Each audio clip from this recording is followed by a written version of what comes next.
Maritime incident sa Navotas City at update sa isinasagawang siphoning operation sa Limay, Bataan. Ating tatalakayin kasama si Lieutenant Commander Michael John Encina, Commander ng Philippine Coast Guard Bataan Station at tagapagsalita ng PCG-NCR Central Luzon. Lieutenant Commander Encina, magandang tanghali po. Magandang tanghali, Yusek. Magandang tanghali, Ma'am Nina, at sa lahat ng taga-subaybay po natin, magandang tanghali. Sir, base po sa inyong assessment, ano po yung naging dahilan ng pagkakasunog ng isang barko sa bahagi ng Manila Bay sa Navotas City kahapon? Well, Yusek, tama po kayo, no? Naka-receive po ng report ang Philippine Coast Guard natin sa Navotas around 7:30 a.m. In the morning yesterday, kung saan meron pong alisyon or nagbanggaan or bumangga na LCT dito po sa isang tinatawag natin na motor vessel Camila. So ang pangalan po ng LCT ay LCT GT Express.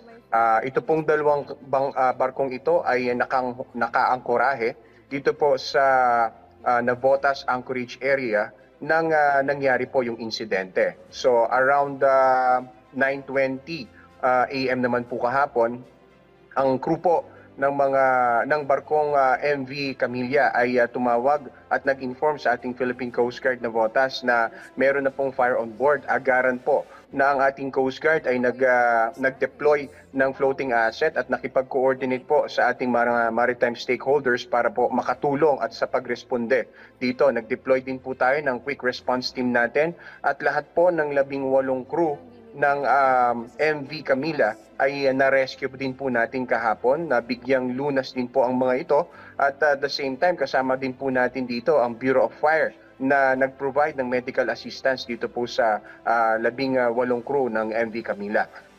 Nagdeklara po ang Bureau of Fire dito ng fire under control mga bandang alas 5 na po ng hapon, at nagpa-deploy din po tayo ng PCG vessel dito ang BRP Sendangan po natin ay nagpunta para magresponde. Nag-augment din po tayo ng ating mga floating asset at mga fireboats coming from Coast Guard Malacanang pa po. Katulong po natin dito ang ating MDRRMO Mandaluyong para po maapula agad itong nasabing sunog sa MV Kamala. Para lang po malinawan kami, sir, ano po yung dahilan daw ng pagkasunog nito?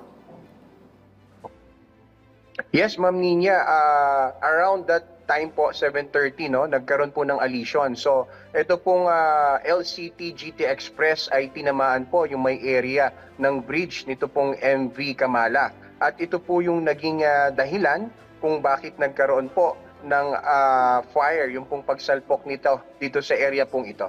Nagkaroon po ng ignition and nag-start na po yung sunog niya on board. This is our initial information and as part of the initial investigation as well. Okay. So ilan po ang sakay ng barkong ito at may update na po ba? Doon daw po sa sinasabing may isang crew member dito na nawawala raw po kahapon? Well, tama po yan, Ma'am Nina, 17 po to be exact, yung pong na-rescue ng Philippine Coast Guard. Gamit po ito pong ating motor tag Philo Leyte. Yung pong isa naman po na crew, so bali po 18 po silang lahat, ay na-rescue naman po ng Sapik Barangay dito po sa may Navotas at agaran din po itong dinala sa Navotas Hospital. Sir, bukod po sa nasunog na barko, may ilan po bang mga maritime incidents sa Navotas kahapon na epekto din ng paghagupit ng bagyong Enteng? Ano naman po ang mga detalye dito? Yes, Yusek, meron po tayong na-monitor at naitala na 3 grounding incident dito rin po sa may area ng Navotas Anchorage location.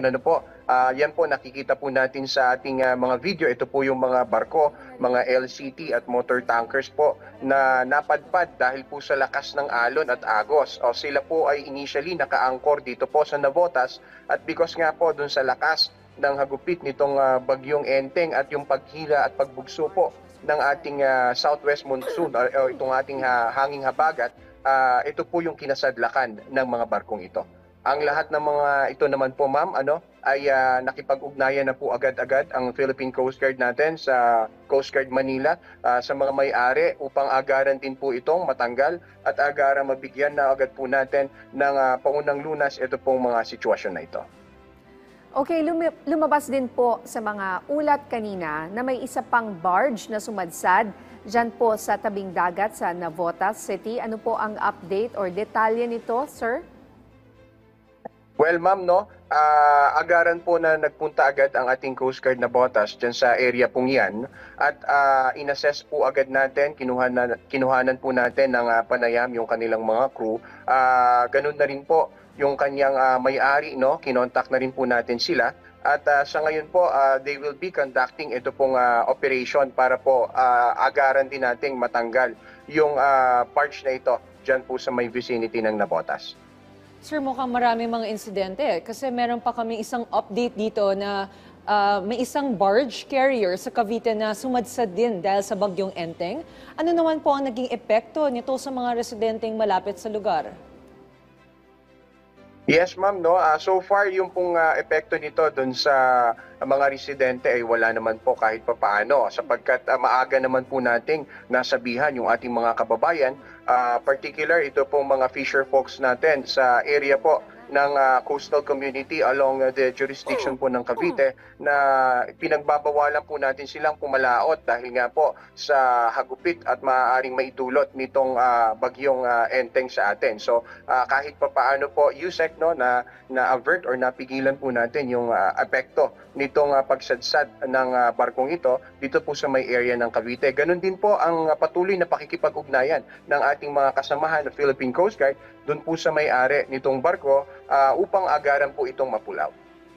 Okay, hingi na rin po kami ng update dito po sa siphoning operations dyan sa Limay, Bataan. Ilang litrong oil na po ba ang nakolekta sa ngayon bago pa pumasok ang bagyong Enteng?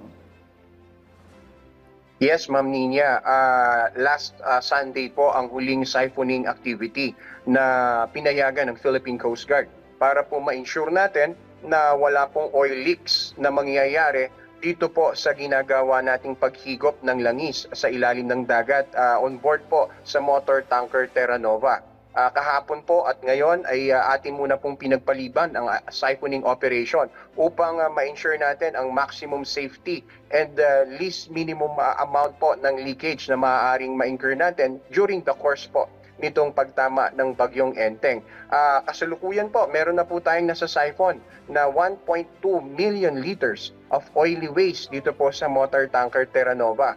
Ang mga waste na ito po ay atin na ring 815,000 of this oily waste has already been transported na rin po sa treatment facility accredited by the Philippine Coast Guard and by the Department of Environment and Natural Resources. So hanggang kailan po matatapos yung siphoning operations po natin? Ilang litro na lang po ba yung natitira na kailangan na matanggal po dyan? Yes, Ma'am Nina, So meron pa po tayong kulang-kulang 200,000 liters na lamang ng oily waste na kokolektahin dito po sa lumubog na motor tanker Terra Nova. Estimate po natin upon weather permitting, sisimulan po agaran natin ang siphoning operation. Ito po ay tatagal ng 1 sa 2 araw. Depende po sa ganda ng panahon, depende po sa sea condition din natin doon sa jurisdiction na yan. Okay, sir, mensahe o paalala niyo na lang po sa ating mga kababayan sa mga coastal areas. Yes, Yusek, tama po kayo dyan. Ang Philippine Coast Guard po natin ay nag-conduct ng ating preemptive, preventive, at the same time proactive measures po natin. Sa tuwing meron pong mga paparating na bagyo dito sa ating bansa. Sa katunayan, meron pong nilikas ang Philippine Coast Guard na 3,700 na mga residente po natin dito sa may area ng Rizal na naapektuhan ng mga pagbaha po dyan. So ang ating pong Philippine Coast Guard ay patuloy na magpro-provide ng necessary assistance. Nakadeploy po at nakaantabay ang ating quick response team upang magbigay ng immediate action dito po sa mga reports ng evacuation and mga kakailanganin po nating rescue operation. Maraming salamat po, Yusek and Ma'am Nina. At maraming salamat po sa inyong oras, Lieutenant Commander Michael John Encina, Commander ng Philippine Coast Guard Bataan Station at tagapagsalita ng PCG-NCR Central Luzon.